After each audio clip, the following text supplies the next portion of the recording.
تا کاف زبر تک. ہاں جی، تا کے اوپر زبر ہے، آگے یہ کاف ہے، کاف کے اوپر جزم آنے کی وجہ سے ہم نے تا کو کاف کے ساتھ ملایا ہے، کیونکہ کاف کے اوپر جب جزم آئی ہے تو کاف ہو گیا ساکن. جو بھی حرف ساکن ہوتا ہے جس کے اوپر بھی جزم آتی ہے وہ حرف ساکن ہوتا ہے، اور ہر ساکن حرف جو ہوتا ہے وہ پچھلے والے کو اپنے ساتھ ملاتا ہے. ٹھیک ہے. اب زال کے نیچے زیر ہے، آگے یا کے اوپر پھر جزم آ گئی، یہ ہو گیا یا ساکن.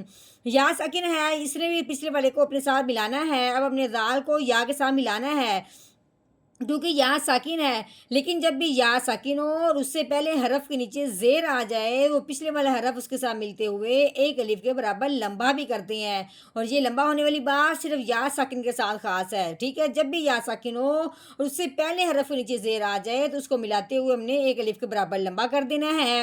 تو کیسے پڑھیں گے؟ رال یا زیر ری تک ری. ہاں جی، با کے نیچے دو زیر ہیں، دو زبر ہوں، دو زیر ہوں یا دو پیش ہوں اس کو تنوین کہتے ہیں.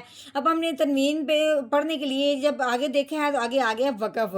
تو پہلے ہم نے ایسے پڑھنا ہے، بادو زیر بن تقریبن.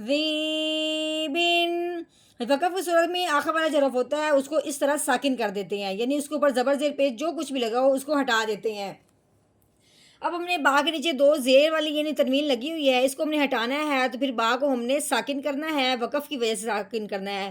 تو پھر ہم نے اس کو ساکن کرتے ہوئے ہلانا بھی ہے. اب ہم نے اس کو کیوں ہلانا ہے؟ کیونکہ با حروف قلقلہ میں سے ہے. حروف قلقلہ کے اوپر جب اس طرح کی جزم آ جائے، حروف قلقلہ جب وقف کی صورت میں ساکن ہو جائے تو اس کو ہلا کے پڑھتے ہیں. تو کیسے پڑھیں گے؟ آگے وقف تقریب تقریب.